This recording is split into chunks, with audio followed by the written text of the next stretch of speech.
Welcome to Arts Express. This is Prairie Miller, and on the show. First, we'll begin with a poem about spring. Here is Kwame Dawes with his poem, Purple.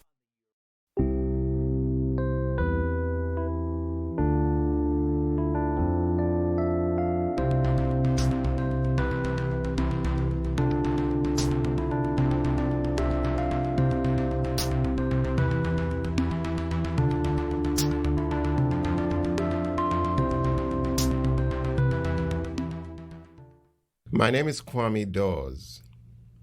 I'm going to read a poem called Purple for my daughter, Ekwa. Purple for Ekwa. Walking, I drew my hand over the lumpy bloom of a spray of purple. I stripped away my fingers, stained purple, put it to my nose.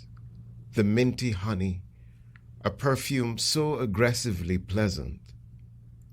I gave it to you to smell, my daughter, and you pulled away as if I was giving you a palm full of wasps, deceptions. Smell the way the air changes because of purple and green. This is the promise I make to you. I will never give you a fist full of wasps, just the surprise of purple and the scent of rain.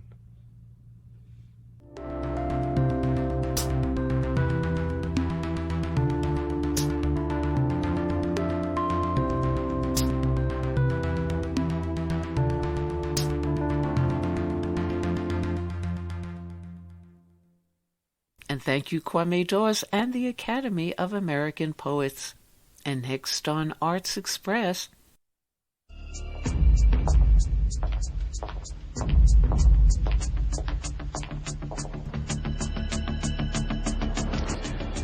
Carolyn Paulhamus was murdered last night.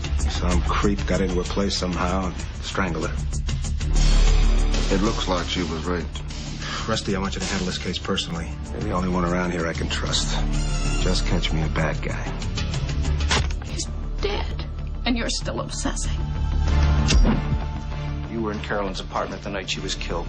We've got the fingerprint results. There's a call from your house to hers that night. This is absurd. Go ahead, play cool. I know. You killed her. You're the guy. Indeed, you will go to trial.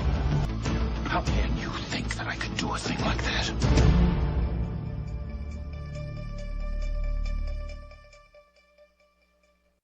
And those were scenes from Presumed Innocent, the 1990 page-to-screen courtroom thriller penned by novelist and screenwriter Scott Turow and starring Harrison Ford as a lawyer-turned-accused defendant, and likewise starring, among the screen greats who have since passed away, Puerto Rican actor Raul Julia, along with Brian Dennehy and Paul Winfield. And Turow phones in this week to the show, the Chicago-based bestseller novelist discussing his latest work, The Last Trial, a follow-up to Presumed Innocent, and Julia's character Alejandro Stern, now elderly and ill, determined to pursue his last case, cancer drug mail fraud, insider trading, and even murder, says lawyer-turned-writer Turow of his body of work, and with connections to 12 Angry Men and Perry Mason. Quote, I think that the law as an institution has tremendous impact on American society, and to an extent from a historical perspective, much more nationalized than when I was a boy. First, an excerpt from The Last Trial read by Robert G. Slade, then Scott Turow. Like a Spartan on his shield, stark and horrifying.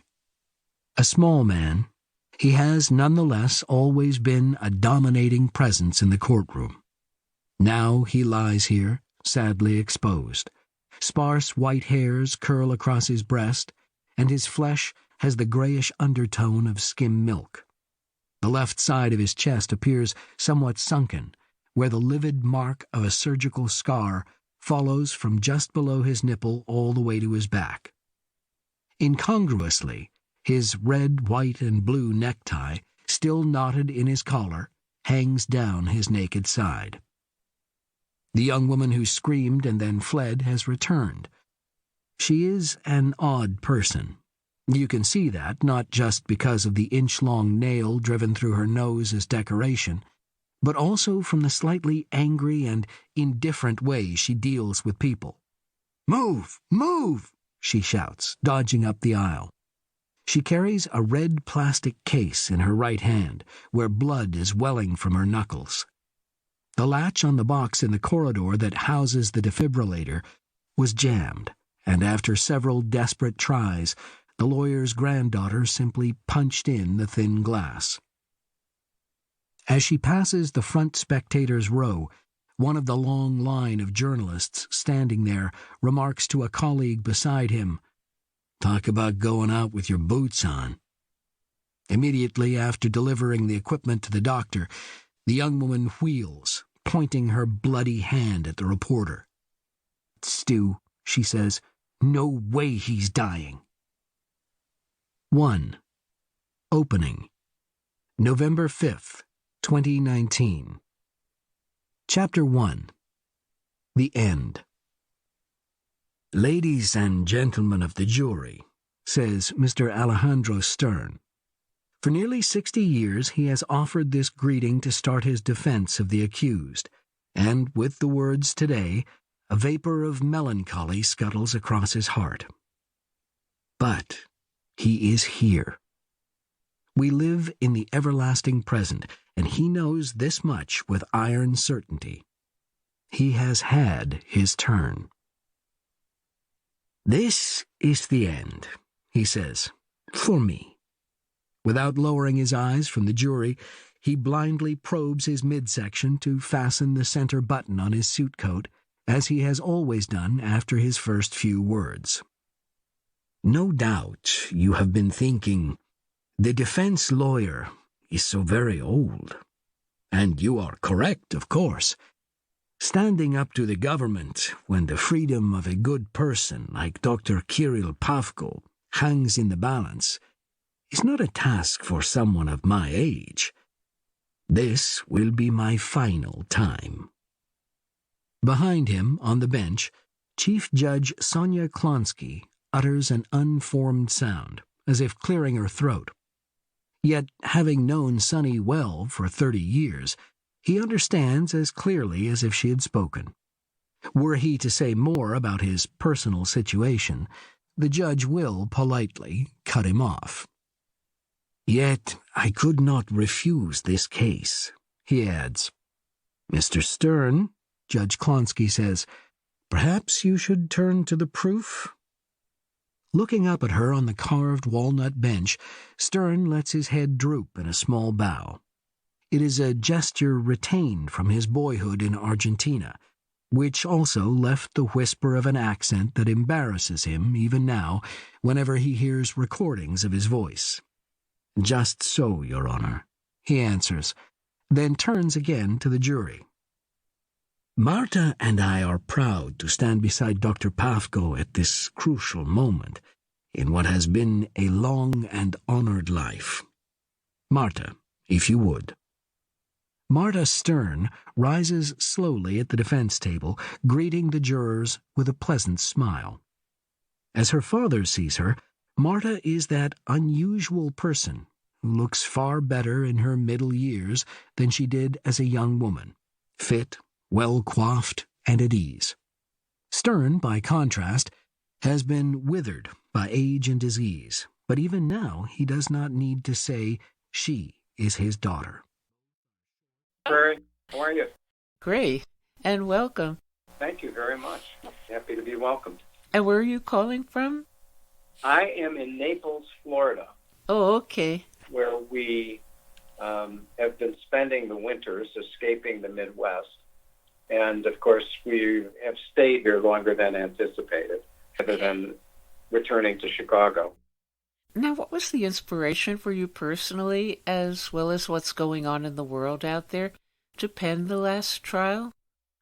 Well, Sandy Stern, who is the hero, as it were, of the last trial, is now 85 years old. But people who've seen the movie of Presumed Innocent long ago may remember Sandy Stern is played by Raul Julia.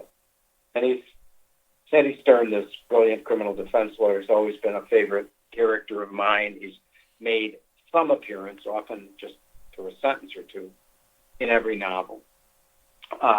But his last big role was in a novel called Innocent, which was a sequel to Presumed Innocent. And in that book, Stern, don't ask me why, has advanced cancer. And he's suffered terribly from the chemotherapy and the radiation. He's got, hair and his clothing, you can, barely, it just hangs on him. And he's got a horrible rash on his face as a, side effect of one of the chemotherapies. And readers who followed Stern over the years in my books started writing to me saying, oh, please say that Sandy Stern isn't going to die. And my instinctive response, of course, was, no, he's not going to die. And there it lay in my last novel, Testimony, which came out 3 years ago. Stern appears as a guest at a party, and the narrator says he's living in the alternate universe of cancer remission. And I started to think to myself, how is it that, a guy of advanced years is able to survive so long with, what's supposed to be a mortal disease? And I said, well, maybe he's, encountered one of these many new cancer therapies. And that's where I started thinking about, the medication, which is supposedly a cancer wonder drug called G-Livia, which is at the heart of the last trial. And since the presumption from the beginning was that Stern himself has had his life prolonged by G-Livia, and the next sort of creative complication was that the researcher, Dr. Turow, a former Nobel Prize winner in medicine and somebody whom Stern has known for many years, Turow finds himself indicted for mail fraud, for insider trading, and even for murder, because the government says that he won approval of G-Livia without telling them what he knew, which was namely that, yes, it's helpful to many patients, but it also kills a certain number of them after about a year when they develop an acute allergic reaction to the medication. So I'm collapsing into a few minutes of jabbering. What took a year of deliberation to arrive at, but it just started from the question of how can Sandy Stern still be alive? And what was your original inspiration for legal pursuits, both as a career and creatively? And did it have anything to do with drama like 12 Angry Men or Perry Mason? Well, I watched Perry Mason as a kid, but I never really gave any thought to being a lawyer. My goal was always to be a novelist. And I was a writing fellow out at Stanford and then taught there for a while, and I was blundering into an academic career. And, for people whose ambition is to teach or be a scholar, that's obviously a wonderful calling. But that wasn't my ambition. And I began to think, well, I'm not getting anywhere writing novels. I don't intend to quit, but what am I going to do to support myself while I'm trying? And even though people told me that it was going to be hard to combine both being a lawyer and being a writer, I just found the law indelibly interesting. I just loved the questions that were at the heart of it. And I really felt called to the law in a way that I didn't feel about any other career. So I went to law school and immediately got a contract to write a book about being a law student. The book is called 1L, and it's still in print. And I always say, and I mean it, Prairie, that the great break of my literary career was going to law school. That's what it was for me. And what do you think accounts for such popular audience fascination with courtroom dramas? I think that the law, as an institution, has tremendous impact on American society. And to an extent, if you really stand back and look at this from a historical perspective, the law in a country that's much more nationalized than it was when I was a boy 60 years ago, the law has sort of become the one national institution that we all rely on for answers to big questions of value, whether we're talking about abortion or surrogate motherhood or gay marriage. And because it has such impact on everybody's life, people are curious about the law. You know, what is this black box which produces these answers? And the other thing to say, Prairie, is that the more people see what goes on inside a courtroom, the more they realize it's just naturally and inherently dramatic. Not at every moment, but what's going on there is, important and life-changing. Okay, thank you, Scott, for calling in. Thank you, Prairie. I'm really grateful. Thanks for your time. And The Last Trial is a Macmillan Publishers release. And coming up next on Arts Express, a love letter to all draft dodgers, a reflection, meditation, and critique by political analyst, journalist, multi-talented poet and songwriter, and self-described digital street philosopher Caitlin Johnstone, in response to a New York Times piece titled Ukraine's Draft Dodgers Face Guilt, Shame, and Reproach, and presented by Tom Foley. A love letter to all draft dodgers. The New York Times is naming and shaming Ukrainian men who've fled the country rather than stay and kill Russians for Washington, because it was illegal for men of military age to leave, and because their countrymen are angry at them, and because it's the New York Times. They shamed Vova Cleaver, who said, "Violence is not my weapon." They shamed Volodymyr Danuliv, age 50, who said, "I can't shoot Russian people." They shamed another Volodymyr, surname withheld, who said, "Look at me. I wear glasses. I am 46. I don't look like a classic fighter, some Rambo who can fight Russian troops." And to those men I can only say, I love you. I love you, Vova Cleaver, outed by a trusted friend and made a pariah on Ukrainian social media. I love you, Volodymyr Danuliv, who refuses to shoot Russians because you have Russians in your family. I love you, other Volodymyr, surname withheld, sipping your beer in shame because you shirked your patriotic duty. Hold your heads high, beautiful draft dodgers, for you are the real heroes of this story. I raise my glass to you tonight.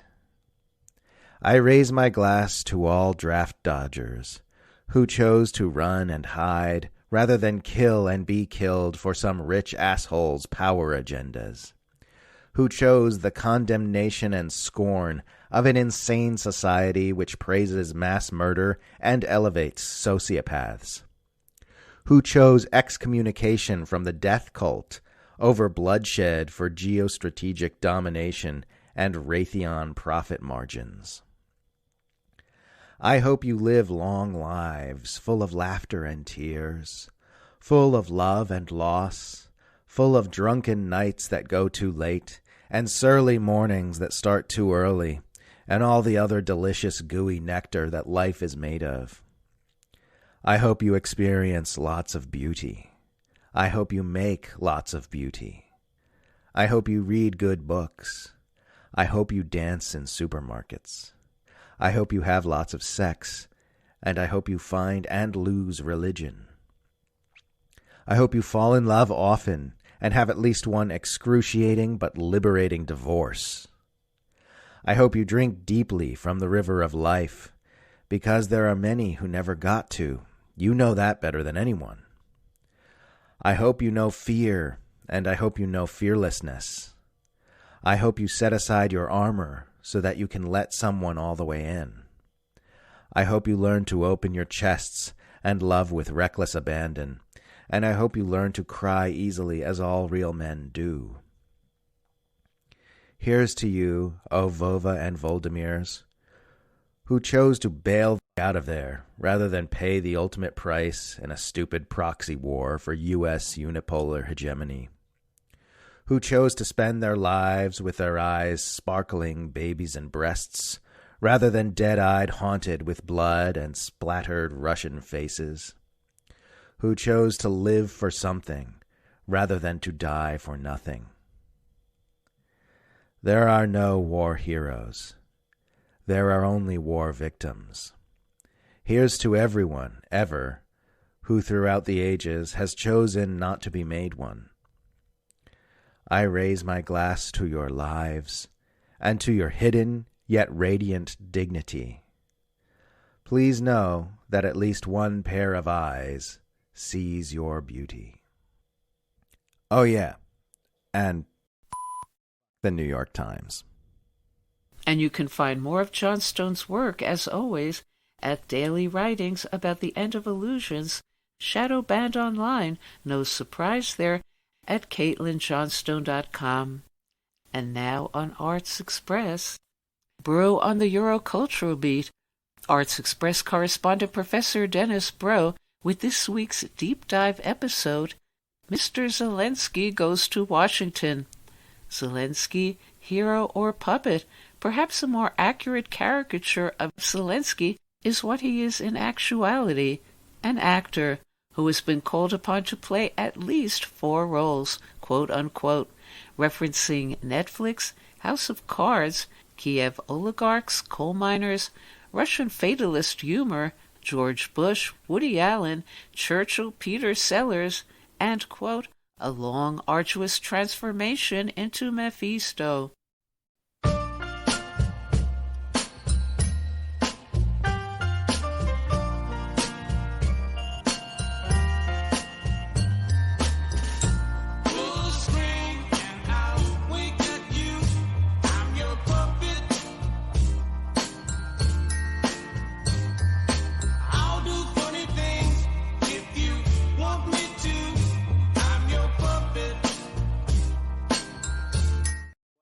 This is Bro on the Eurocultural Beat, Breaking Glass. Today's episode, Mr. Zelensky Goes to Washington. Vladimir Zelensky has been called many things, depending on which side of the now firmer divide, with the U.S. attempting to recreate the old Iron Curtain, an observer falls. To some, he's a hero, valiant defender of a small nation against a mighty one, David to Putin's Goliath, or a savior, turning back an invasion by sheer willpower. To others, he's a stooge, playing at diplomacy while not actually knowing what he's doing, or worse yet, a puppet, with the U.S., NATO, and Ukrainian oligarchs pulling his strings. But perhaps the more accurate characterization of Zelensky is to take seriously what he is in actuality, an actor, one who has been called upon to play at least 4 roles. Servant of the People. Zelensky's series, Servant of the People, now a global sensation running on Netflix and Arte in France, ran for 3 seasons, 51 episodes, and right from the pilot, catapulted an Alberto Sordi-type everyman, or every schlemiel, into the Ukrainian presidency, based on a diatribe against corruption that one of the students in his high school history class recorded and posted, and then went viral. The show, which premiered in 2015, is a populist fable about how Vasily Petrovich Holoborodko, in his 30s, divorced and living with his parents, boasts that the country would change if he could just rule it for 1 week, and then gets his wish. The villains on the show are Kiev oligarchs, shown in the opening from the back, or with just their deceiving lips moving in close-up, as high above the city they boast about the mockery of elections, where each controls a different candidate, supposedly opposing each other. Holoborodko unifies the country, claiming that a small portion in the extreme east, the separatists, and the west, the nationalists, both supported by the oligarchs, divide the nation by country, language, and birth. Instead, Holoborodko preaches unity since we are all human beings.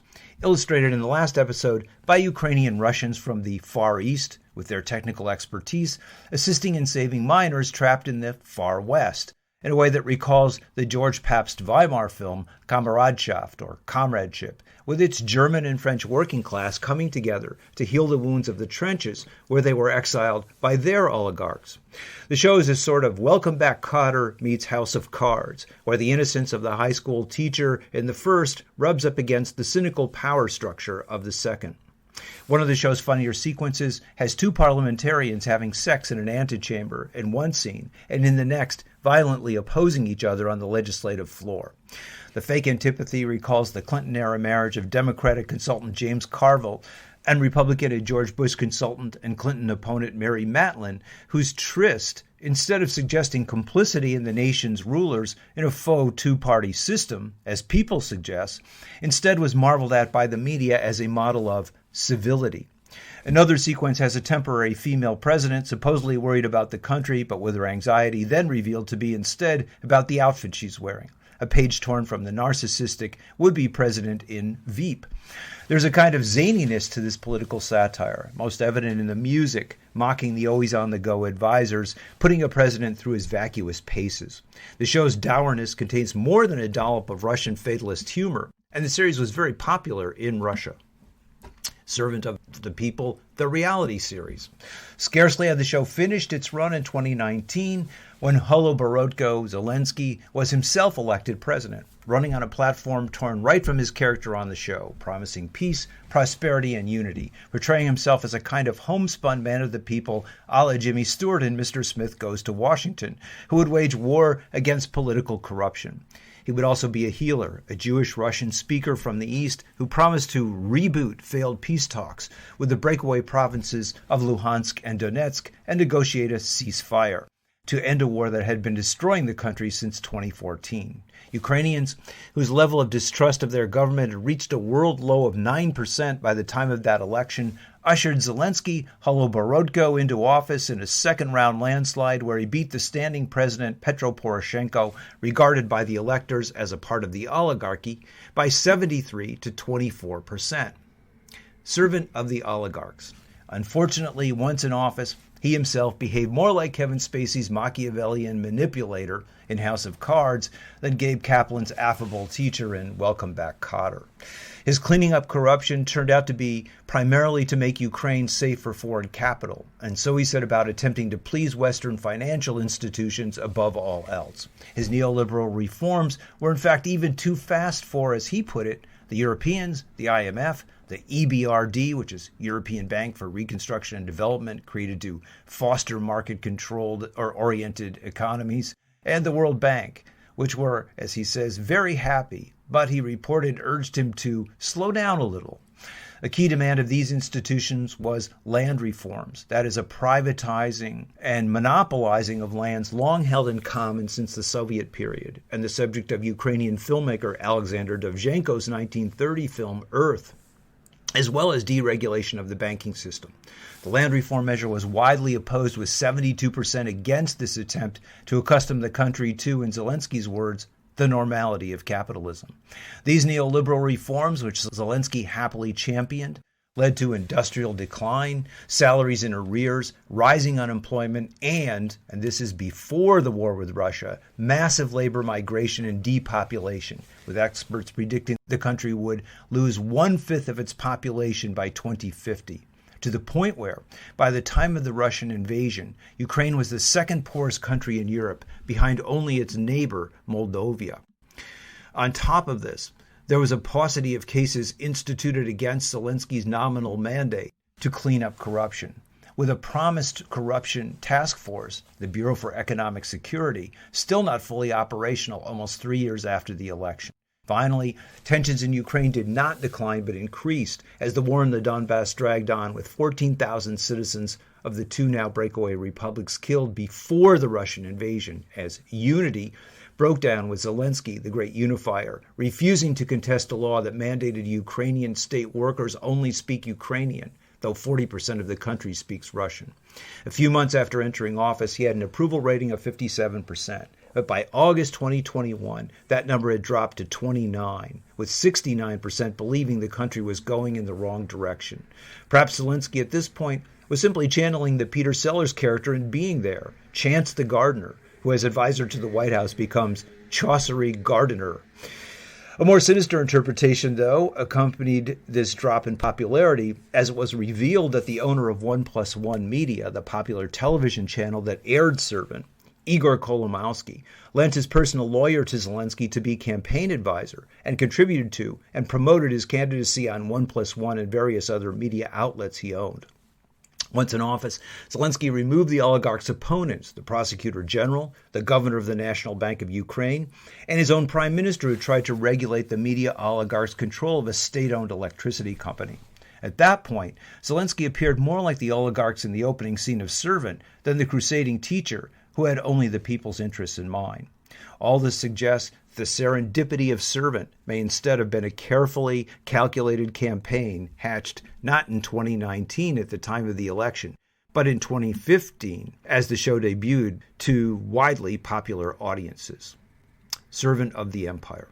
Zelensky's world popularity after reaching his absolute nadir in his own country echoes that of a George W. Bush in his before and after 9/11 transformation from academic ne'er-do-well to wartime leader.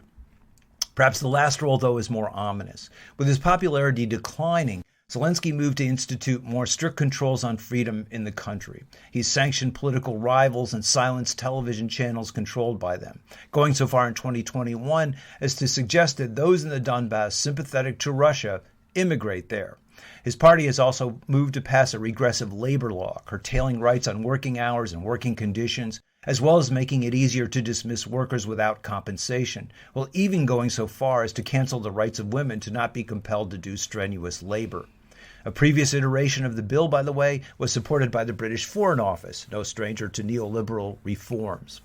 It should be noted that almost the first act of the Nazi regime in Germany was to outlaw labor unions. While this bill is not that, it is certainly trending in that direction. In addition, just before the war, France and Germany attempted to revive the Minsk Accords, which would have allowed a ceasefire, and Zelensky refused to agree to restart the talks. Zelensky then embarked on his world tour, this time as a kind of Zelig, Woody Allen's chameleon, who simply assumes the personality of whatever foreign leader he is around. Zelensky has become all things to all people, but especially serving those in the West who want to keep the war going in perpetuity, seeing a chance to achieve a 20-year U.S. goal of effecting regime change in Russia, no matter the cost. Thus, in the UK, his "We will fight on the shores" echoed Churchill's World War II challenge to the nation in his "We shall fight on the beaches" speech. In Germany, he raised the specter of the Cold War division of the country, urging the Chancellor to tear down the new wall being constructed in Europe by the Russians between freedom and bondage. In the U.S., he urged Congress to remember Pearl Harbor when your skies were black with people attacking you, and then calling for a no-fly zone, which would almost certainly expand the war and potentially lead to nuclear destruction.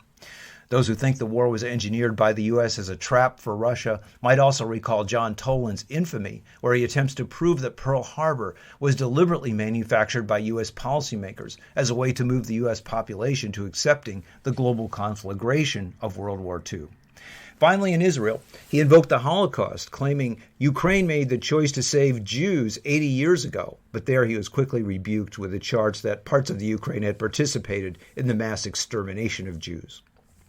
Which brings us to Zelensky's last role, one where he moves from man of the people to perhaps now serving not only the U.S. empire, but also as aider and abettor of the Nazi Azov Brigade as it prepares for a last defense of Mariupol, and of nationalist parties such as the Right Sector, with that nomenclature often being a rebranding for a neo-Nazi formation aligned with the military. This new role is more akin to that of the actor in the 1980s film set in Nazi Germany, who serves as a front for the government until he loses his effectiveness and is cast aside. Hallowed Barocco, the servant of the people, may be completing a long, arduous transformation into Mephisto. This is Bro on the Eurocultural Beat. Breaking Glass.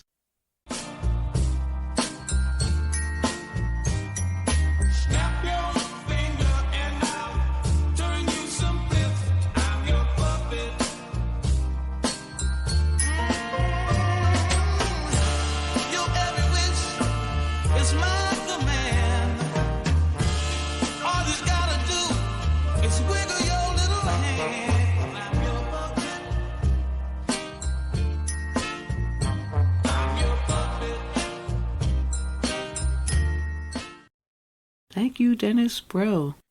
And we'll go out now on Arts Express with our Cancel Culture Uncancelled episode this week, the second in a two-part series this month of those Russian pranksters Vladimir and Alexei, alias Vovan and Lexis, undercover at it again, phoning up in a follow-up to UK Defence Secretary Ben Wallace.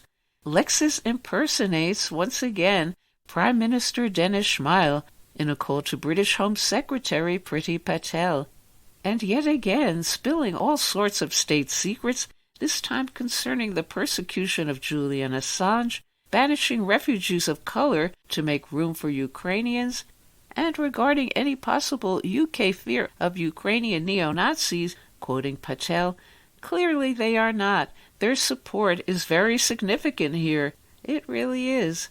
And once again as well, Arts Express divulges that conversation since disappeared by big tech.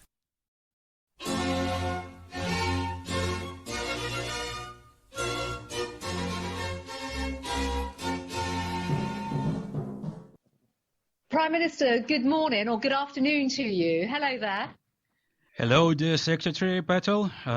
First of all, thank you for your support of our country in the fight against Russian aggression. President Zelensky and I are very grateful to your country for what you are doing. Well, Prime Minister, let me just thank you, first of all, for making the time to have this conversation. I think it's just so important. It's actually wonderful and very heartwarming to see you on screen, as well as have this time to hear you and speak with you. Thank you very much, dear Secretary. We remember how Margaret Thatcher and Ronald Reagan destroyed Soviet Union. Thanks to you, Ukrainians have grown up and followed the Western path. It seems to me that you yourself and in your politics, as if Margaret Thatcher is like you are like an Iron Lady, if it's possible to compare. So my question is: it is a pity that Interpol did not listen to your call and did not exclude Russia. So do you think we still have an opportunity to put pressure on them, or would the US be able to put pressure on some other countries? This is my questions. Well, I think, first of all, Prime Minister, absolutely. The decision, well, actually, it wasn't not just decision, the reaction from Interpol to just put interim measures in, I have to say, is just feeble. It's absolutely feeble. It's very weak. Of Interpol, in my view, they should have just gone for a blanket suspension because of the barbarians that Russia are, basically, and the way in which they abuse Interpol systems. I will be very candid with you. We intend to pursue this, particularly with our Five Eyes colleagues and the Americans in particular. And this is also a test for America to get leaning into the system and to really make sure that we can have tougher measures against Russia. The other point to note, Prime Minister, is that, interestingly enough, there are other members of Interpol who feel very strongly, and they're not all EU countries. Kenya is a big ally and a big supporter and a big voice. And in fact, Vice President Ruto was in London last week from Kenya, and this is exactly the point that was being made to him, and they are very pro and supportive. We need to work with the United Arab Emirates. General al-Rashi was elected to Interpol, and of course the United Kingdom supported his election. So we have not finished. finished. We have absolutely not finished on this. We really have not. And there have to be intensive efforts, I think, collectively on this. And that is a commitment that I absolutely make to you and to your country, but also making sure that our allies are more robust. And I think, Prime Minister, if I may say so, not just on Interpol, but on other issues, you see some of our allies working at a different level compared to the United Kingdom. You'll find that we are out there in a very, very strong and forceful way, and there are others trying to catch up. Yeah, thank you. I think that we can, maybe it would be possible to create a system of countries that would work only at the request of Ukraine. So that would concern our Russian friends, I mean, friends of Putin.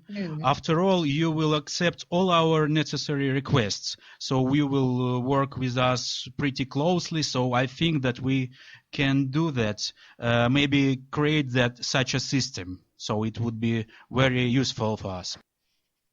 Well, Prime Minister, I'm very, very happy to, as I've said, I'm absolutely committed to driving this forward, looking at what more we can absolutely do. And I think the model that you have just proposed is absolutely vital, because, again, quite frankly, it is those that stand up for an independent, sovereign, free country versus the friends of Putin and the barbarism that he is effectively, the grotesque aggression that he is inflicting upon Ukraine. Yes, I agree. Thanks very much. We are glad that the Home Office is ready to simplify the entry procedure for refugees from Ukraine. Ukraine family program is perfect.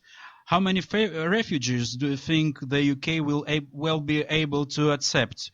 What do you think? As of today, as of this morning, we have issued over 4,000 visas for people, for Ukrainian nationals to come to the United Kingdom to be reunited with their family. This is uncapped. There are no limits. Our schemes are very generous and they're very open. As of this afternoon, we will be simplifying the processes, the paperwork, the bureaucracy, and biometric checks will be taken in the UK.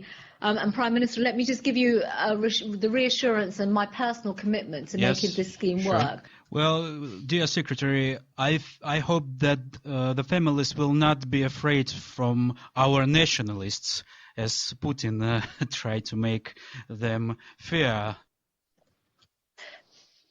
Well, I think, Prime Minister, you're absolutely right. And if I may, we launched the sponsorship scheme yesterday just for people to express their interest on housing Ukrainian nationals. No, I mean people who are nationalists, as Putin tried to fear all the world, that there are a lot of banders, neo-Nazis. I hope that UK citizens are not afraid of them. Clearly, they're not. The support is very significant here. It really is. What do you think about the transfer of the property of Russian oligarchs to Ukrainians? Your judicial system stands for the protection of the rights of owners, but the Russians, you know that the Russians are in the blacklist now. I hope you agree with me, and they should be deprived of everything now after what they are doing. Well, Prime Minister, interestingly enough, our sanctions legislation actually came into law last night. As you know, we have two chambers in our parliament. We have the House of Commons, which is elected, and the upper house. And once legislation goes through the upper house, it then receives royal assent. The upper house sat last night till literally about 3 a.m. this morning to ratify our sanctions legislation, our economic crime bill, which will enable us as a government to do two things, well, many things, but first of all, to clamp down on illicit Russian funds in London, but also in terms of the ability to go after their wealth. And their wealth could be their Ferraris, it could be their properties, it could be all range of assets through new laws that we have brought in. But I think you agree with me that they should be deprived because of their... well, that is absolutely our policy approach, right. Absolutely through the sanctions work. Recently, U.S. Quarters activists cite the mention of oligarch Deripaska. We would like to get it for Mr. Zelensky's residence when he comes to your country. I think it should be very interesting. Well, the protesters, I think, were still there last night. So our Metropolitan Police in London are busy evicting them. But I think, Prime Minister, absolutely, I hear exactly the case that you are making, and we want to turn this around. We want justice for Ukraine and justice for Ukrainians off the back of the ill-gotten proceeds that Russian oligarchs have basically been, living a very, very fancy and grand life in London. We want to change that. We hope that many Russian journalists and foundations that have collaborated with the Foreign Office will help catch everyone. I know that the Bellingcat also works with you on that issue, and we should not allow people like Assange to make what they are doing. I know that he tried to drink the blood of your country. By the way, we are pleased with the decision of your fair trial. He drank a lot of your blood, so it's very important, and I hope that you will continue to work with such organization like Bellingcat. Mm-hmm. Well, of course, Prime Minister. I mean, our approach is very, very clear in terms of, the organisations that we work with, actually to be very transparent about what has been taking place, and to speak truth to power and to stand up for some real facts rather than peddling many of the falsehoods and false information in many quarters as well. And of course, in certain cases, such as the Assange case, we have a judicial process that has to work through in the United Kingdom. And when it comes to some of our laws, like extradition, of course, that's in the hands of the courts. Yes, why I'm asking you. There are many oligarchs in your country, but some may be useful to us too. For example, Mr. Chichwarkin, he can work for Ukraine, help our army financially. And what do you think about Abramovich? I know he has a very strong lobby in England, and he can get away from sanctions, especially because of the problems at the Chelsea club. But there are still many Russian agents influence in the UK. That's why I'm so really concerned about that. Yeah, and rightly so, Prime Minister. We are we're highly attuned to this, and have actually been for many years.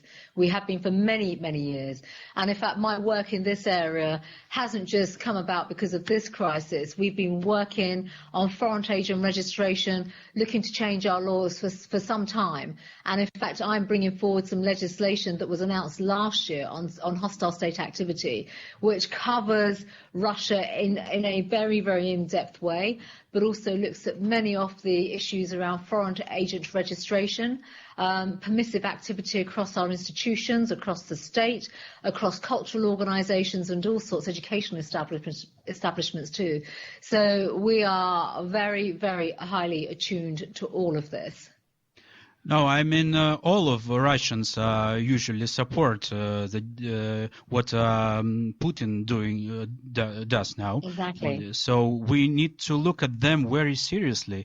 We should restrict them until they will not criticize them. Well, there is work taking place on much of this, as you know, from across the whole of government, Prime Minister. I mean, you'll be speaking to many of my other colleagues as well in government, and we are all working really to put the pressure on Putin, put the pressure on the associated individuals around him, and that is our responsibility. That is our responsibility, and we're making some big changes to our own governance and our own laws, and ensuring that night and day we are doing everything that we possibly can to hold these people to account, quite frankly, for, yes, their association with Putin, but also for the actions as to what is taking place right now, while dealing with illicit finance and many of the wider abuses that have taken place in my country for too long. No, I mean we have to press them more and more to change the power of Russian government. Now it's pretty dangerous for all Europe, and not only for Europe but also for the UK. And I know you cancel all COVID restrictions, but the Russians who come to you can't let them in. Even students, they all could be KGB or FSB agents. They need to be checked in a special way, I think, not like other nations. Well, Prime Minister, that's absolutely right. That is absolutely right. And you would expect me to say nothing less on this whole issue. We absolutely have some of the finest security checks, also working with our agencies. That's effectively the approach that we are taking. And as you will totally appreciate and recognise, Prime Minister, we have stepped them up very, very significantly. Yeah, I agree absolutely. I mean, you could offer. I could offer you a list of questions for Russian, especially. For example, you could ask, Crimea belongs to Ukraine or not, or something. What do you think about Putin? It also could work on to determine who is really Putin supporters. Sure. No, well, it's no surprise. We have some very, very specialist work taking place on this right now, which clearly we can't go into much detail on, but we're doing everything that we possibly can. Let me give you that assurance.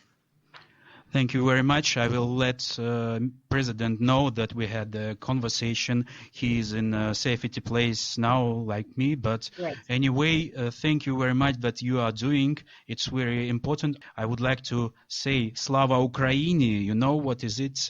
Glory to Ukraine. Yeah. If you say it, also will have good mood for us. If you say Slava Ukraini. Oh.